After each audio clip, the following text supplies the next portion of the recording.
Hi അമ്മ. Hi, good morning. Good morning. ഇന്നലെ കാണാത്തപ്പോൾ നിങ്ങൾ വിചാരിച്ചിട്ടുണ്ടാവും, സ്വാഭാവികമായിട്ട് അമ്പലത്തൊക്കെ പോവും. ഇന്നാലും വിചാരിച്ചിട്ടുണ്ടാവും, എന്ത് പറ്റി അമ്പു ചേച്ചിക്ക് കാണാൻ പറ്റിയില്ലല്ലോ, തിരുവാതിര കളി മറ്റേ കളിക്കാൻ പോയെന്നൊക്കെ നിങ്ങൾ വിചാരിക്കും.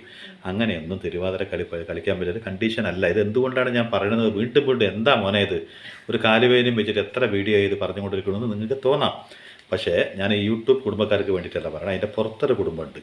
അവർ ഈ കാലുവേദന എന്ന് പറഞ്ഞ് അന്ന് തൊട്ട് വിളിച്ച് ചോദിക്കാൻ തുടങ്ങിയാണ്, എന്തായി എന്തായി എന്തായി. അത് മെയിനായിട്ട് വരുന്നത് നമ്മുടെ നാത്തൂനാണ്. അവർ ദിവസത്തിന് ഒരു 3 ഭാഷയെങ്കിലും വിളിച്ചിട്ട് ഗീതമ്മായി ഇങ്ങനെ ചോദിച്ചുകൊണ്ടുണ്ട്. അമ്മായി, എൻ്റെ അമ്മായി, നമ്മുടെ നാത്തൂനും ചോദിച്ചുകൊണ്ടുണ്ട്. ചോദിച്ചിട്ട് മടുത്തിട്ട് അവസാനം പറയാണ്, എന്താ ഇവർ ഈ പറയണത്? വീഡിയോയിൽ വരുമ്പോൾ ഹായ് ഗുഡ് മോർണിംഗ് ഉമ്മ എന്ന് പറയണത് നിൻ്റെ അമ്മയല്ലേ, നിൻ്റെ ചെറിയമ്മയാണോ എന്ന്. അപ്പോൾ അവർക്കിത് വിശ്വസിക്കാൻ പറ്റില്ല. കാരണം നമ്മുടെ ഈ ചിരി കണ്ട ആരാ വിശ്വസിക്കുക? നമുക്ക് ചിരി കണ്ടോ?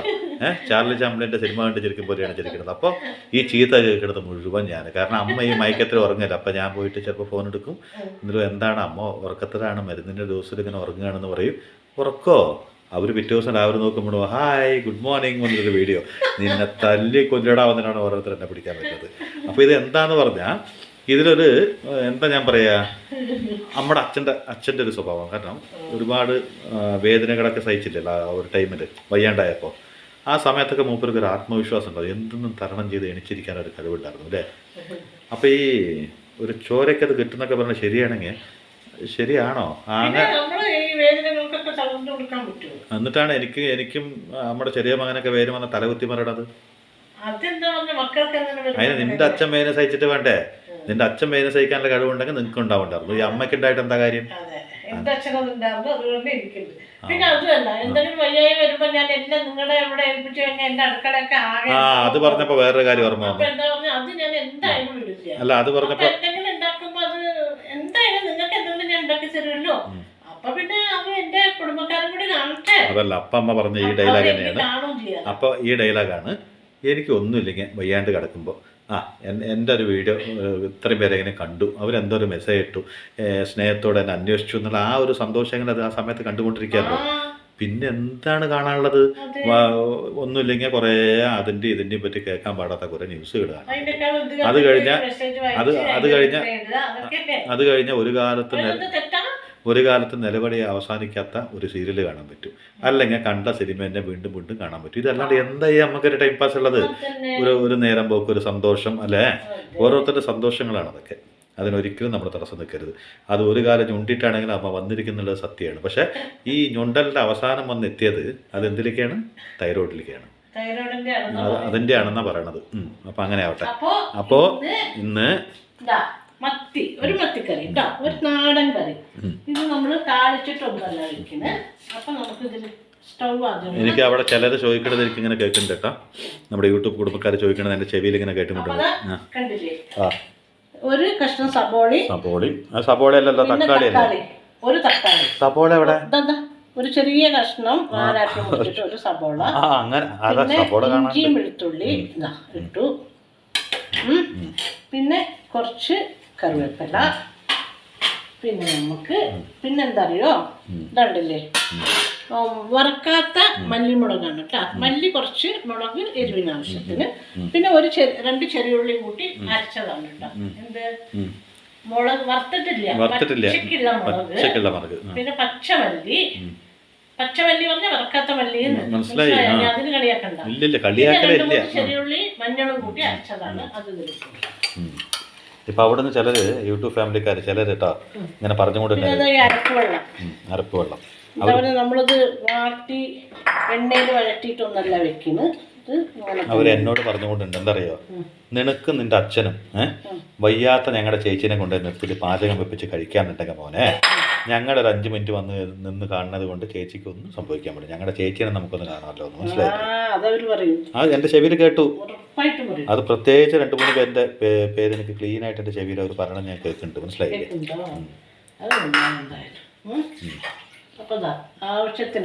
അതാ ഇപ്പൊ ഒരാളെന്നോട് പറഞ്ഞു, എടാ പെരുവങ്ക, നിനക്കൊക്കെ എന്തു ആവാം ആ ചേച്ചിയുടെ അടുത്ത് നിന്നിട്ട് ഞങ്ങൾക്ക് ആയിക്കോട്ടെ, ഞങ്ങളൊന്ന് കണ്ടോട്ടെ ഞങ്ങളുടെ ചേച്ചിയിരുന്ന് കണ്ട അവർ പറയണതൊക്കെ ഞാൻ കേൾക്കുന്നുണ്ട്. അവർ വിചാരിക്കും ഞങ്ങൾ മനസ്സിലാലോചിക്കുമ്പോഴേക്ക് ഇവരത് എങ്ങനെ പറഞ്ഞു.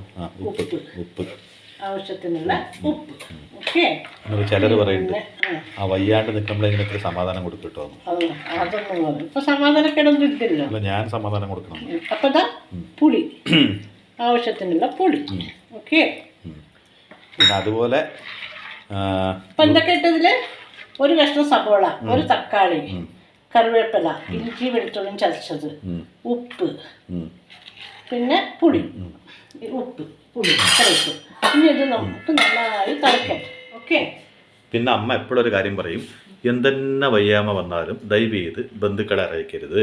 കാരണം ഒരുപാട് സ്നേഹം ഇങ്ങനെ കാണിച്ചിട്ട് സിമ്പതി കൊണ്ട് പിടിച്ച് ശല്യപ്പെടുത്തുമ്പോൾ എന്തിനാ അവൻ്റെ നല്ലൊരു സമയം കളയണത്? കാരണം ആരാവട്ടെ, അകലെ ഇരുന്നാലും അടുത്തിരുന്നാലും എത്രത്തോളം നമ്മളെ കൊണ്ടാവുമോ അത്രത്തോളം വയ്യ എന്നുള്ള പേര് ആരെയും അറിയിക്കരുത്. കാരണം എന്താ പറഞ്ഞാൽ അവർക്കത് കേൾക്കുമ്പോൾ ഒരു സന്തോഷമുള്ള കാര്യമൊന്നുമല്ലല്ലോ.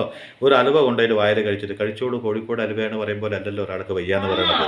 അപ്പോൾ സത്യം പറഞ്ഞാൽ അമ്മയ്ക്ക് ഒരു പ്രാവശ്യം രണ്ടാമത് വയ്യാണ്ടായിട്ട് ഒരാളെ പോലും അറിയിച്ചില്ലല്ലോ. എന്നാൽ ഞാൻ കുറേ ചീത്തയൊക്കെ കേട്ടില്ലേ, എല്ലാവരും പറഞ്ഞില്ലേ ഇങ്ങനെ ഒരു സന്ദർഭത്തിൽ എന്തുകൊണ്ട് നീ അറിയിച്ചില്ല എന്ന്.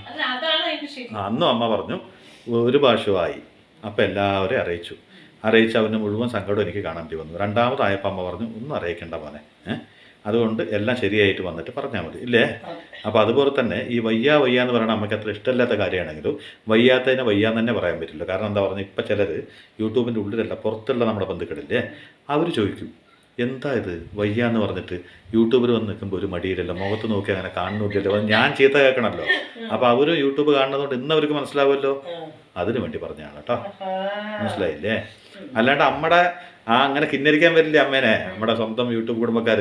ചേച്ചി എന്താ ചേച്ചി കാല് നോക്കി ചേച്ചി അതിന് വേണ്ടി അതിന് പറയണൊക്കെ ഇപ്പൊക്കെ ഇത്തിരി ഇഷ്ടം മാറിയിട്ടുണ്ട് അല്ലേ. ഇപ്പൊ വയ്യാന്നൊക്കെ പറഞ്ഞ ചെറിയൊരു ഇഷ്ടമായിട്ട് മാറിയിട്ടുണ്ട്. എന്താ പറയുക, പ്രായമാകുമ്പോൾ സ്വഭാവം മാറി പറയും. ശരിയാണോ അമ്മ? പണ്ട് അമ്മക്ക് വയ്യാന്ന് ആരോടെങ്കിലും പറഞ്ഞ അമ്മേനെ ആ ഇഷ്ടം തന്നെയല്ലേ ബാക്കിയുള്ളവരും ചെയ്യേണ്ടത്. അപ്പം നമുക്ക് ഇഷ്ടം അങ്ങനെയല്ല അതിപ്പോ അമ്മനെ മോഹം കണ്ട അറിയില്ല. നമ്മുടെ കണ്ണ് കണ്ട ഇപ്പൊ ആരോ അച്ഛൻ അമ്മനെ പിടിച്ച് നുള്ളി തല്ലിയിട്ട് ഇങ്ങോട്ട് അയച്ച പോലെ ഉണ്ട്. ആ കണ്ണ് കണ്ട അവർക്ക് മനസ്സിലാവും എന്ത് പറ്റി.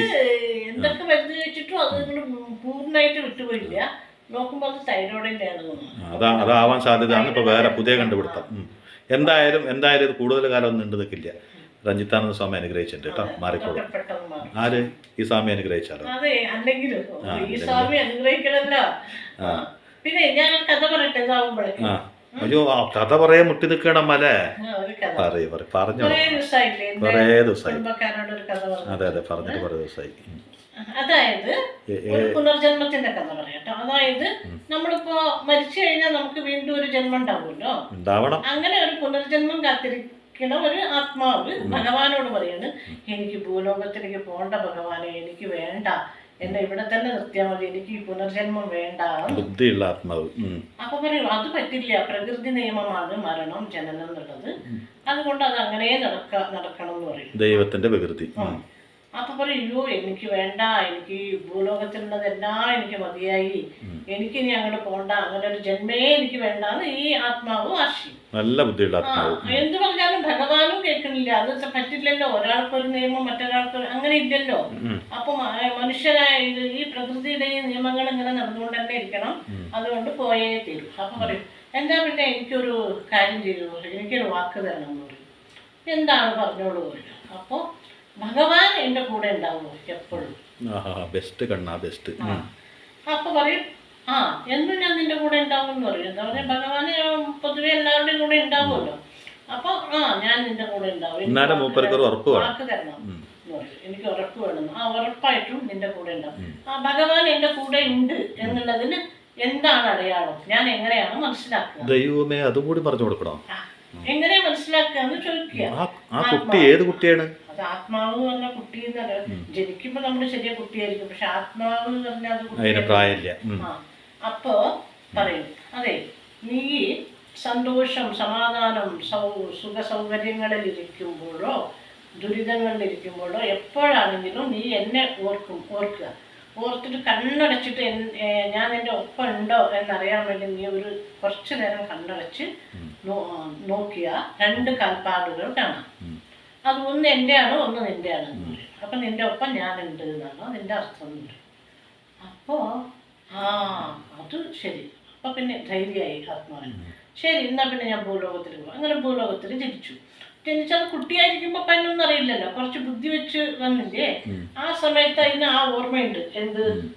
അന്ന് ജനിക്കുന്നേക്കാളും മുമ്പ് ചോദിച്ചത്.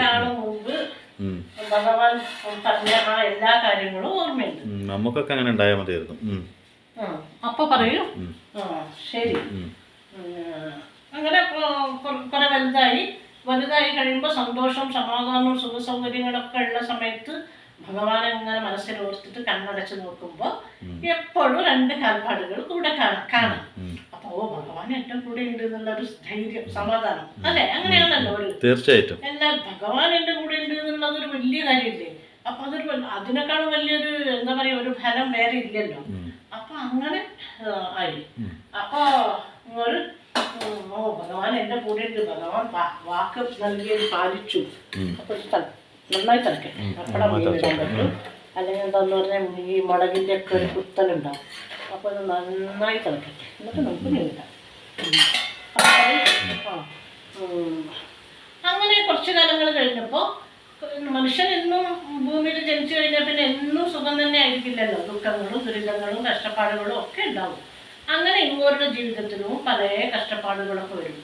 ആ സമയത്ത് ഇങ്ങോട്ട് ഭഗവാൻ എൻ്റെ കൂടെ ഉണ്ടല്ലോ, എല്ലാം തരണം ചെയ്യാമെന്നുള്ളതിൽ കണ്ണടച്ചിട്ട് എൻ്റെ കൂടെ ഭഗവാൻ ഇപ്പോഴും ഉണ്ടോ നോക്കട്ടെ എന്ന് പറഞ്ഞ് നോക്കുമ്പോൾ ഒരു കാൽപ്പാട് മാത്രമേ ഉള്ളൂ. അത് ശരി, ഭഗവാൻ ഇപ്പം എൻ്റെ കൂടെ ഇല്ല. എൻ്റെ സുഖ സൗകര്യങ്ങളും സന്തോഷമൊക്കെ ഞാൻ അനുഭവിക്കുന്ന സമയത്ത് എൻ്റെ കൂടെ ഉണ്ടായിരുന്നേ ഭഗവാൻ ഇപ്പം എൻ്റെ കൂടെ ഇല്ല.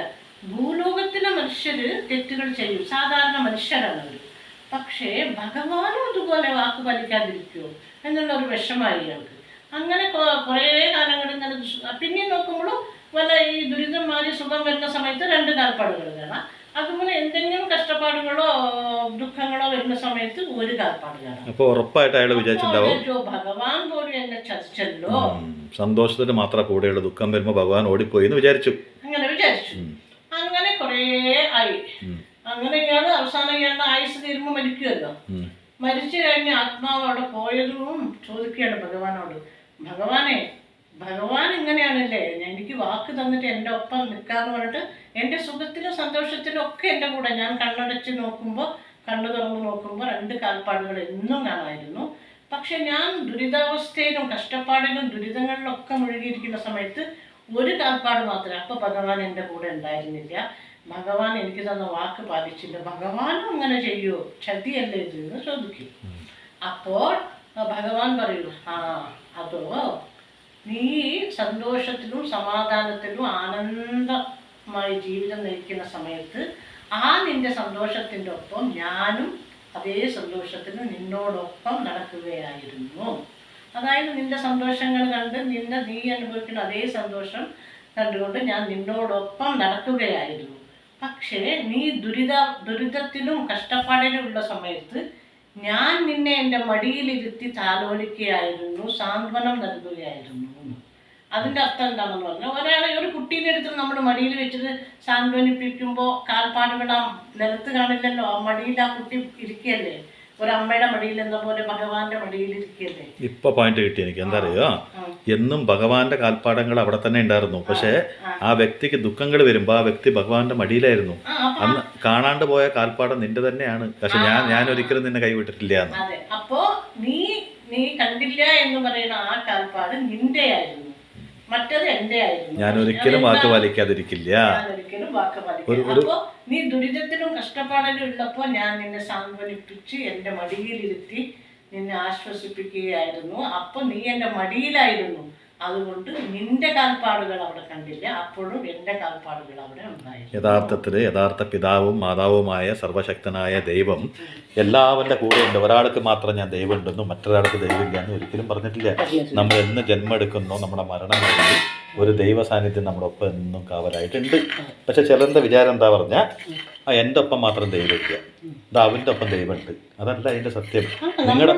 നിങ്ങളുടെ കണ്ണീരുകളിൽ ദൈവം ഒരു മാതാവായും പിതാവായും നിങ്ങളുടെ മടിയിലിട്ടും കൊണ്ടിരിക്കുകയാണ്. ഈ വ്യക്തിക്ക് പറഞ്ഞ ഉദാഹരണം, എവിടെ പോയി നിൻ്റെ കാൽപാദങ്ങൾ കണ്ടില്ലല്ലോ, അടയാളം കണ്ടില്ലല്ലോ എന്ന് പറയുമ്പോൾ ദൈവം കൊടുത്ത മറുപടി എന്താണെന്ന് പറഞ്ഞാൽ, ഞാൻ ഇന്നും നിന്നെ കൂടെ തന്നെയായിരുന്നു.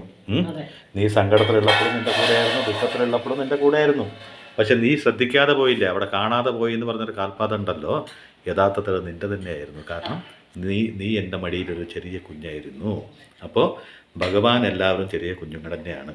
അത് ഏത് രൂപത്തിൽ ഏത് ഭാവത്തിൽ നിങ്ങൾ എന്തൊക്കെ ചെയ്താലും ദൈവത്തിനെല്ലാം തുല്യരാണ്. ഒരാളെയും ഒരു വ്യത്യാസം കൊണ്ട് ഈ ഭൂമിയിൽ ജനിപ്പിച്ചിട്ടില്ല.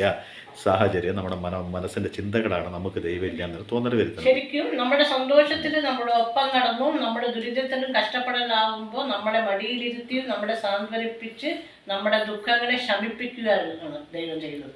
അപ്പോൾ നമ്മുടെ എന്താന്ന് പറഞ്ഞാൽ ഏതൊരു അവസരത്തിലും ഭഗവാൻ നമുക്ക് ദുരിതങ്ങൾ മാറും. എങ്ങനെ നമുക്ക് ഒരുപാട് കഷ്ടപ്പാടുകൾ വരുമ്പോൾ ശരിക്കും ആ സാന്ത്വനം നമുക്കില്ലെങ്കിൽ, ആ അഭയഹസ്തം നമുക്കില്ലെങ്കിൽ നമുക്ക് ജീവിക്കാൻ പറ്റുമോ?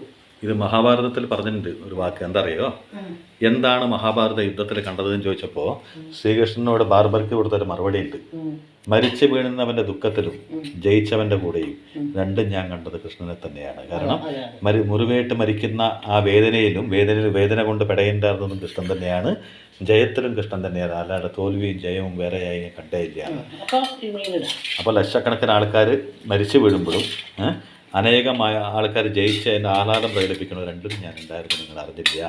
ഒരാളെ നമ്മൾ തോൽപ്പിക്കുമ്പോൾ ആ തോൽപ്പിച്ച് വീഴുന്നതും ഭഗവാന്റെ സാന്നിധ്യം തന്നെ, ഭഗവാന്റെ അംശം തന്നെയാണ്, ഭഗവാൻ സൃഷ്ടിച്ചത് തന്നെയാണ് മനുഷ്യനുള്ള ചിന്ത ഉണ്ടാവണം. നമ്മൾ ആരെയോ തോൽപ്പിച്ചു എന്ന് പറയുമ്പോൾ ആ തോൽപ്പിച്ച വ്യക്തി എവിടുന്ന് പൊട്ടിമുളച്ചതല്ല, ദൈവം നമ്മളെ സൃഷ്ടിച്ച പോലെ തന്നെ അവർ സൃഷ്ടിച്ചാണെന്നുള്ള ചിന്ത ഉണ്ടാവണം അല്ലേ. പിന്നെ ആത്മാവ് ചോദിച്ചൊരു ചോദ്യം അതെനിക്ക് മനസ്സിലായി. കാരണം എന്താ പറയുക, ഭഗവാനെ എന്നെ ഭൂമിയിലേക്ക് കൊണ്ടുപോകരുത്. കാരണം ഞാൻ ഈ ഭൂമിയിൽ ഭയക്കുന്നത് മരണത്തെ അല്ല, മരണത്തെയൊക്കെ നമുക്ക് സിമ്പിളായിട്ട് നേരിടാൻ പറ്റും, അതൊരു സത്യമാണ്. അതെന്തായാലും ഒരു ദിവസം നമ്മളെ വന്ന് കൊണ്ടുപോകും. അതിനോടൊന്നും എനിക്ക് പേടിയില്ല. പക്ഷെ എനിക്ക് പേടിയുള്ളത് ഈ ഭൂമിയിലുള്ള മുഖമൂടികളെയാണ്. ആരെങ്ങനെയാണ് എപ്പോഴാണ് അവൻ്റെ മുഖമൂടി അഴിഞ്ഞു വീഴുക എന്ന് അറിയില്ല. നമ്മൾ ഏറ്റവും കൂടുതൽ സ്നേഹിക്കാമെന്ന് വിചാരിച്ചിങ്ങനെ പോയിക്കൊണ്ടിരിക്കുന്ന വ്യക്തികൾ പെട്ടെന്ന് അവൻ്റെ മുഖമൂടി അഴിച്ചിട്ട് നീ വിചാരിച്ച ആളല്ല ഞാൻ വന്നിട്ട് ആ മുഖം കാണിച്ചു തരുമ്പോൾ നെഞ്ഞ് പൊട്ടി ഉണ്ടാവണ പലവട്ടം മരിച്ചു പോണ മനുഷ്യൻ്റെ അവസ്ഥയുണ്ടല്ലോ, ആ അവസ്ഥയുള്ള ഈ നരകെന്ന് പറഞ്ഞ ഭൂമിയിലേക്ക് എന്നെ അയക്കരുത്. എവിടെയാണ് നരകെന്ന് ചോദിച്ചാൽ അതിൻ്റെ സത്യാവസ്ഥ എന്താണെന്ന് പറഞ്ഞാൽ ഭൂമിയിൽ തന്നെയാണ് നരകം. ഇവിടെ ബന്ധങ്ങൾ വന്നിട്ട് സ്വന്തം കൂടുന്ന മുഴുവൻ ആൾക്കാരുടെ മുഖമൂടികൾ ചിലപ്പോൾ അഴിഞ്ഞു വീഴുന്ന ആ സമയത്ത് ഉണ്ടാവുന്ന ആ മുറിവുകളുണ്ടല്ലോ, ഇതാണ് മരണത്തെക്കാട്ടിലും വേദന ചിലപ്പോൾ ആത്മാവ് പറഞ്ഞിട്ടുണ്ടാവും. കാരണം ആത്മാവിന് തോന്നിയിട്ടുണ്ടാവും എന്താണ് ആ ഭൂമിയിലുള്ളത്, കുറേ നേടി അവിടെ തന്നെ വിട്ടു വരണം, കുറേ വസ്ത്രം വാങ്ങി ഞാൻ ഇട്ടു അതും വല്ലവർക്കും കൊടുത്തിട്ട് വരണം, അല്ലെങ്കിൽ എൻ്റെ ശവത്തിൻ്റെ ഒപ്പം തന്നെ അതിനെ കത്തിക്കുകയും ചെയ്യും. ഞാൻ ഈ ഭൂമിയിൽ എന്തൊക്കെ നേടി, സ്വർണം നേടി, അതെന്ത് ചെയ്യാൻ പറ്റും? ഞാൻ അവിടെ വിട്ടിട്ട് വരാൻ പറ്റും, അതൊരു ബാഗിലാക്കിയിട്ട് എനിക്ക് മുകളിലേക്ക് വരാൻ പറ്റില്ല. പിന്നെ എന്തിനാണ് ഞാൻ അങ്ങോട്ട് പോണത്? പിന്നെ പോയി നമുക്ക് ആകെ അറിയാൻ പറ്റിയ ഒരേ ഒരു സംഭവം ഉള്ളത്, പലരുടെയും മുഖമൂടികളൊക്കെ അഴിഞ്ഞു വീഴും. അതിനേക്കാളും മുമ്പ് മരണം സംഭവിച്ച് പോയവരുണ്ടെങ്കിൽ പുണ്യം ചെയ്തവർ എന്ന് വെച്ചാൽ എല്ലാവരും സ്നേഹത്തോടെ ഇരിക്കും. അമ്മ കേട്ടിട്ടില്ലേ, നല്ല സ്നേഹമുള്ള കുടുംബം. മിക്കവാറും മെയിൻ സിറ്റുവേഷൻ വരുന്നതിൻ്റെ കല്യാണം കാര്യങ്ങളൊക്കെയാണ് കേട്ടോ. അത് കഴിഞ്ഞ് മകൻ മാറി, മകൾ മാറി, മരുമകൾ മാറി എന്ന് പറയണമെന്ന് ഇടവരുത്തിനേക്കാളും മുമ്പ് തന്നെ ആ നടക്കുന്ന ഒരു യാത്ര ഉണ്ടാവുക. അപ്പോൾ ഒന്നും അറിയാണ്ട് അങ്ങോട്ട് കൊണ്ടുപോകും. അപ്പോൾ അല്പായസിൽ കൊണ്ടുപോകാൻ പറ്റുമോ ചോദിച്ചിട്ടുണ്ടാവും ദൈവത്തിനോട്. അപ്പോൾ പറ്റില്ല പറഞ്ഞിട്ടുണ്ടാവും. പിന്നെ മക്കൾ എന്നും കൂടെ ഉണ്ടാവുമെന്ന് പറയുമ്പോൾ നമ്മൾ കണ്ടുകൊണ്ടുണ്ട് എത്രയോ അനാഥാലയങ്ങൾ ഇങ്ങനെ പൊങ്ങിക്കൊണ്ടുണ്ട്, എത്രയോ അനാഥാലയങ്ങൾ വൃദ്ധാലയങ്ങളൊക്കെ വന്നുകൊണ്ടുണ്ട്. ഇതൊക്കെ കാണുമ്പോൾ മനസ്സിലാവുക ചില അമ്മമാർ മക്കളെ അനാഥാലയത്തിൽ വിട്ടുപോകണു, ചില മക്കൾ മാതാപിതാക്കളെ വൃദ്ധാലയത്തിൽ വിട്ടുപോകണു. ഇവിടെ 100% ശരിയായ ആരും ഇല്ല എന്നും ആത്മാവിന് അവിടുന്ന് മനസ്സിലായി. ആത്മാവ് എന്തറിയോ, അപ്പൊ നമ്മൾ എന്തൊക്കെ സ്വന്തം ബന്ധങ്ങൾ നേടിയാലും, എത്രയൊക്കെ സമ്പത്ത് നേടിയാലും, എത്രയൊക്കെ സുഖസൗകര്യങ്ങൾ അനുഭവിച്ചാലും ഒരു നാൾ ഇതെല്ലാം ഇവിടെ ഉപേക്ഷിച്ച് പോകണം. അതിനേക്കാളും നല്ലതല്ലേ ജനിക്കാതിരിക്കാന്ന് വിചാരിച്ചില്ല. അത് മാത്രമല്ല ആത്മാവിന് ഏറ്റവും ദുഃഖം തോന്നിയിട്ടുണ്ടാവുക ഒരു നിമിഷം എപ്പോഴാന്ന് പറയാൻ പറ്റില്ല. നമ്മൾ ചങ്കേത് കൊണ്ടു നടക്കുന്ന ആൾക്കാർ ചങ്കിൽ കുത്തി പോണ ഒരു ദിവസം കൂടി വരും. ഇതൊക്കെ ആത്മാവ് മോളിൽ നിന്ന് ബൈനാക്കുലർ വെച്ച് നോക്കിക്കൊണ്ടിരിക്കുകയായിരിക്കും. ആ നോക്കിയ ഭൂമിയിലേക്ക് തന്നെ ദൈവം അയക്കുന്ന ഒരു പേര് ഉണ്ടാവില്ലേ? അപ്പോൾ ദൈവം എന്തുകൊണ്ടാണ് അയക്കണത്? ഇത് നീ അറിയാം, ഇതിങ്ങനെയൊക്കെ സംഭവിക്കും നിനക്കറിയാമല്ലോ, തരണം ചെയ്ത് ജീവിച്ച് മുന്നോട്ട് വരൂ. ആത്മാവിനെ ഓരോ കാലഘട്ടത്തും ഭൂമിയിലേക്ക് അയക്കണത് പുതിയ പുതിയ പാഠങ്ങൾ ഉൾക്കൊണ്ട് പഠിച്ചു വരാനാണ്. ഇപ്പോൾ ഒരു കുട്ടി 2 സ്റ്റെപ്പ് മുകളിലേക്ക് കയറുമ്പോൾ വീണു എന്ന് പറഞ്ഞാൽ ആ കുട്ടി അന്നത്തോടു കൂടി നടത്തം നിർത്തുമോ? അല്ലെങ്കിൽ നടക്കുമ്പോൾ ഒന്ന് വീണ് കരഞ്ഞു എന്ന് പറഞ്ഞാൽ പിന്നെ നടത്തം അവിടെ സ്റ്റോപ്പ് ചെയ്യുമോ? വീണ്ടും നടക്കും പറയുമ്പോൾ തന്നെ ഈ 2 പച്ചമുളക് അപ്പോൾ ആത്മാവ് എത്ര തന്നെ കരഞ്ഞാലും ദൈവം ഭൂമിയിലേക്ക് അയക്കണം നിർത്തില്ല.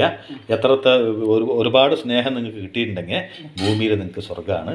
ഒരുപാട് എന്താ പറയുക ദുഃഖം നിങ്ങൾക്ക് കിട്ടിയിട്ടുണ്ടെങ്കിൽ ഭൂമിയിൽ തന്നെ നിങ്ങൾക്ക് നരകമാണ്. ഇത്രയേ ഉള്ളൂ. നരകവും സ്വർഗവും 2 ഭൂമിയിലുണ്ട്. അത് ഭാഗ്യമുള്ളവനിവിടെ സ്വർഗമായി മാറും, നിർഭാഗ്യശാലിക്ക് അത് നരകമായി മാറും. അത്ര തന്നെ ഉള്ളൂ.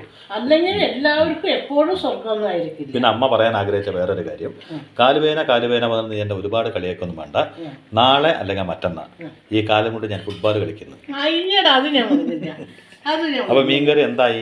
മീൻകറി ഇതാ 2 മിനിറ്റ് പരക്കും, എന്നിട്ട് വറവിടും. ഇത് അവസാനമാണ് വറവിടും. അപ്പോൾ ജീവിതം എന്ന് പറയണത് എന്താന്ന് മനസ്സിലാക്കണമെങ്കിൽ നമ്മളൊക്കെ പറയും അനുഭവം കൊണ്ട് പഠിക്കണം പറയും. ചന്ദ്രമണ്ഡലത്തിൽ പോയ അനുഭവം കിട്ടുമോ? വേറെ ഏതെങ്കിലും മണ്ഡലത്തിൽ നമ്മൾ പോയാൽ അവിടെ കിട്ടുമോ? ഇനി മണ്ഡല വെളുക്കിന് പോയിട്ട് അവിടെ തന്നെ ഇരുന്നാൽ കിട്ടുമോ? ഇല്ല. ഭൂമി എന്ന് വെച്ചാൽ അല്ല, നമ്മൾ എവിടെയെങ്കിലും പോയിട്ട് സന്യാസം ചെയ്താൽ കിട്ടുമോ? നമ്മൾ ജീവിക്കണം അല്ലേ? ജീവിച്ച മാത്രം കിട്ടുന്നതാണ്. ജീവിതം ജീവിച്ച് തീർത്താൽ മാത്രമേ എല്ലാം നമുക്ക് മനസ്സിലാവുള്ളൂ അല്ലേ? അപ്പോൾ ഇന്ന് എന്ത് സംഭവിക്കും, നാളെ എന്ത് സംഭവിക്കും, മറ്റൊന്ന് എന്ത് സംഭവിക്കും എന്ന് ആലോചിച്ചിരിക്കുന്ന സമയം കൊണ്ട് എത്ര ദിവസത്തെ ഗ്യാരണ്ടി പീരീഡ് നമ്മുടെ കയ്യിലുണ്ടെന്ന് ഒരു കാർഡും അയച്ചിട്ട് നമ്മുടെ ഇങ്ങോട്ട് അയച്ചിട്ടില്ല. നമ്മുടെ ഒരു മിക്സി മേടിക്കുകയാണെങ്കിൽ ഒരു TV മേടിക്കുകയാണെങ്കിൽ വാറൻറ്റി തരും.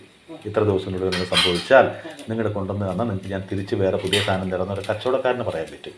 പക്ഷേ മനുഷ്യനെന്നുള്ള ഈ ഒരു സംഭവത്തിന് ഒരു ഗ്യാരണ്ടി ഇല്ലാത്തതുകൊണ്ട് ഒരു ഗ്യാരണ്ടി കാർഡും ദൈവത്തിൻ്റെ കയ്യിലുണ്ടാവും. ഒരു കാർഡ് അതിൻ്റെ എക്സ്പയറി ഡേറ്റൊക്കെ മൂപ്പൻ്റെ കയ്യിലുണ്ടാവും, നമ്മുടെ കയ്യിൽ കിട്ടാത്തതുകൊണ്ട് നമുക്കൊന്നും പറയാനും പറ്റില്ല അല്ലേ?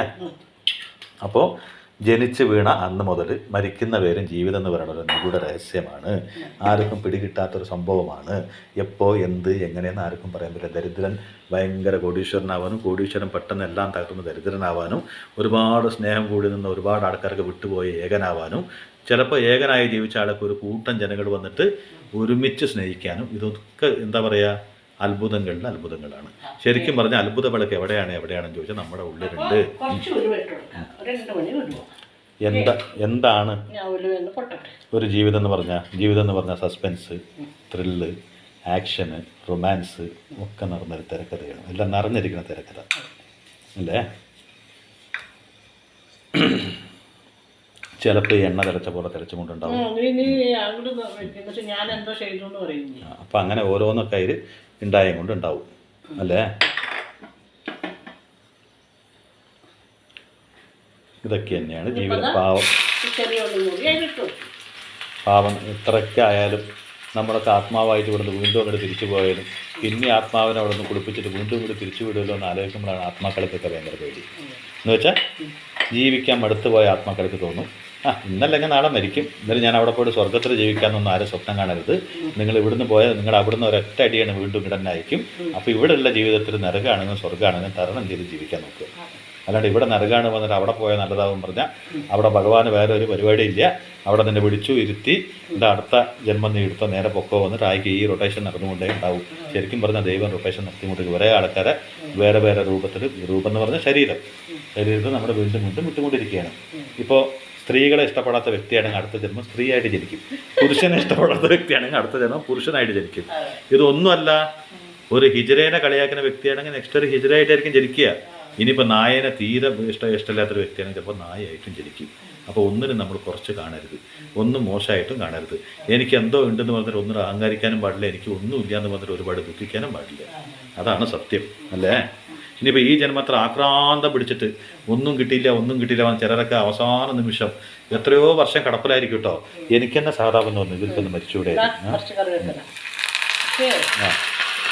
കേൾക്കമ്മ, അങ്ങനെയൊക്കെ മനുഷ്യനെ തോന്നിപ്പോവും. കാരണം എന്താ പറയുക, വീട്ടുകാർ മുഴുവൻ ചുറ്റം നിന്നിട്ട് പറയുണ്ടാവും ഈ വെള്ളിയാഴ്ച പോവും, അടുത്ത ശനിയാഴ്ച വരെ എത്തില്ല, അങ്ങനെയൊക്കെ പറയും കേട്ടോ. എന്നിട്ട് ഒരു വർഷങ്ങളോളം നടക്കും. എന്നിട്ടോ എന്നിട്ടെന്താ ആലോചിച്ച് നോക്ക്. എന്നിട്ട് അവരോട് പോയിട്ട് മെല്ലെ പോയിട്ട് മരിക്കാൻ കിടന്നുണ്ടാവും 100 ചിലപ്പോൾ കഴിഞ്ഞിട്ടുണ്ടാവും, അല്ലെങ്കിൽ 100ൻ്റെ അടുത്തൊക്കെ ആയിട്ടുണ്ടാവും. മെല്ലെ പോയിട്ട് സംസാരിക്കാനൊക്കെ പറ്റുന്നുണ്ടാവും. പോയിട്ട് എന്താ വേണ്ടി പറയുമ്പോൾ ഞാൻ എങ്ങനെയെങ്കിലും കുറച്ച് കാലം കൂടി ജീവിക്കുമെന്ന്. അപ്പം അങ്ങനെ പറയണവരും ഉണ്ട്. അപ്പം എന്താന്ന് പറഞ്ഞാൽ അപ്പോൾ ശരിക്കും പറയുകയാണെങ്കിൽ ദൈവം അനുഗ്രഹിക്കുകയാണെങ്കിൽ കടന്ന് ബുദ്ധിമുട്ടാണ്ട് പോവുക തന്നെയാണ് ഏറ്റവും വലിയ ഭാഗ്യം അല്ലേ? ആരും കടപ്പിലായി ബുദ്ധിമുട്ടായി നമ്മുടെ കഥയായി. ഓക്കെ, അപ്പോൾ ഇതാ കണ്ടോ, ഇതാണ് ഇന്നത്തെ മീൻകറി, ഒരു നാടൻ കറി, വേറെ അധികം ഒന്നുമില്ല. ഓക്കെ. അപ്പോൾ എന്തായാലും എനിക്ക് പറയാനുള്ളത്, ആരും ജീവിതം ഇത്ര മതി, എനിക്ക് ഇത്ര മതി, ഇനി എനിക്ക് ജീവിക്കേണ്ടെന്ന് പറഞ്ഞ് ധൃതിയൊന്നും പിടിക്കണ്ട. കാരണം ഇവിടുന്ന് ധൃതി പിടിച്ച് എത്ര സ്പീഡിൽ വണ്ടി പിടിച്ച് മുകളിലേക്ക് പോയാലും അതേ സ്പീഡിൽ മൂപ്പര് ഇങ്ങോട്ട് ഒരു വണ്ടി അയച്ചാൽ നമുക്ക് വീണ്ടും ഒരു പുനർജന്മം തരും. അപ്പോൾ ജീവിതത്തിൽ വരുന്ന എല്ലാ സംഘർഷങ്ങളും ഇവിടെ തന്നെ സഹിക്കണം. പിന്നെ മുഖമൂടികൾ അഴിഞ്ഞു വീണെന്ന് വന്ന് പേടിച്ചിട്ട് ഭൂമിയിൽ വരില്ല എന്ന് ആത്മാനപ്പുറം ഒരിക്കലും ആത്മാവാണെങ്കിൽ പറയരുത്. ഭൂമിയിൽ വന്നേ പറ്റൂ. ഈ മുഖമൂടിയിലൊക്കെ അഴിഞ്ഞു വീഴുമ്പോഴല്ലേ നല്ലൊരു തിരക്കഥ ഉണ്ടാവുക. നല്ലൊരു തിരക്കഥ ഉണ്ടാകുമ്പോഴല്ലേ നല്ലൊരു എന്താ പറയുക, ഓരോ കഥകളും എങ്ങനെ ഉണ്ടാവണം, നമ്മളൊരു കഥ വായിക്കുമ്പോൾ അതിലെല്ലാം ഉണ്ടാവണം. സെൻറ്റിമെൻറ്റ്സ്, സ്റ്റോറി, റൊമാൻസ്, തമാശ എല്ലാം കൂടിയതായിരിക്കണം. ഇന്ന് കണ്ടില്ലേ, എന്നും ചിരിപ്പിക്കുന്നവൻ ഇന്ന് എനിക്ക് ചിരിപ്പിക്കാനേ പറ്റില്ല. കാരണം എന്താണ്, ഇന്ന് ചിരിപ്പിച്ച് കഴിഞ്ഞാൽ നിങ്ങൾ എന്നെ ഓടിച്ചിട്ട് തല്ലാൻ വരുന്നുള്ള 100% ഉറപ്പ് എനിക്കുള്ളത് കൊണ്ടാണ്. അല്ലെങ്കിൽ അമ്മയ്ക്ക് വയ്യാന്ന് പറഞ്ഞിട്ടൊന്നുമല്ല. അമ്മയ്ക്ക് വയ്യാണ്ടിരിക്കുമ്പോൾ ഞാൻ ചിരിപ്പിക്കാൻ ശ്രമിക്കും. പക്ഷെ നിങ്ങൾ ശരിയല്ല. നിങ്ങൾ എന്തൊക്കെയാണ് എന്നെ പറയുക, ചിലപ്പോൾ അടിയെടുക്കും, അതാക്കും, ഇടിച്ചു പൊട്ടിക്കും, ചമ്മന്തിയാക്കും എന്നൊക്കെ പറയണമെങ്കിൽ ഇത്തിരി പേടിയുള്ളത് കൊണ്ടാണ് അല്ലേ. അപ്പോൾ ഇത് ഇത്ര നേരം കുക്കിംഗ് കഴിഞ്ഞിട്ട് പിന്നെയും നീ 2 നിമിഷം നിൻ്റെ പറയാൻ വേണ്ടിയിട്ടോ നിർത്തിയിട്ട് പോടാ രഞ്ജിത്തെ, ആ ചേച്ചിയൊന്ന് പോയിട്ട് റെസ്റ്റ് എടുത്ത് നാളെ ഉഷാറായിട്ട് വന്നോട്ടെ എന്നല്ലേ നിങ്ങൾ പറയണത്. അതും ഞാൻ കേട്ടു. മനസ്സിലായില്ലേ? അവർ പറയണൊക്കെ എനിക്ക് മനസ്സിലാവണ്ടമ്മ. അപ്പൊ ഈ മീൻകറി കൂട്ടി ഊണ് കഴിക്കാൻ വരൂട്ടാ. വരും. ഞാനത് തോരൻ വേറെ ഒന്നും വെക്കില്ല. അത് മതി. അത് മതി. ഇന്ന് വേറെ ഒന്നും വെക്കാൻ കുറെ നേരം ഇവിടെ നിൽക്കായിരിക്കും. ആയിക്കോട്ടെ. അപ്പൊ ഇതിന്റെ ഞാൻ വെച്ചത് എന്താ അറിയോ, നിങ്ങൾക്ക് വേണ്ടിയിട്ട്. കാരണം നിങ്ങൾക്ക് എന്നെ കാണാമല്ലോ. അപ്പൊ നിങ്ങൾ അതിലൂടെ എന്നെ എനിക്ക് മെസ്സേജ് ഇടും. അപ്പൊ എനിക്കത് വായിക്കാം. അതൊക്കെ ആഗ്രഹിച്ചു. ഒരു ദിവസം തന്നെ ഇടാണ്ടിരുന്നിട്ട് തന്നെ എനിക്ക് വിഷമമായി. അതുകൊണ്ടാണ് കേട്ടോ. അപ്പോ ബൈ.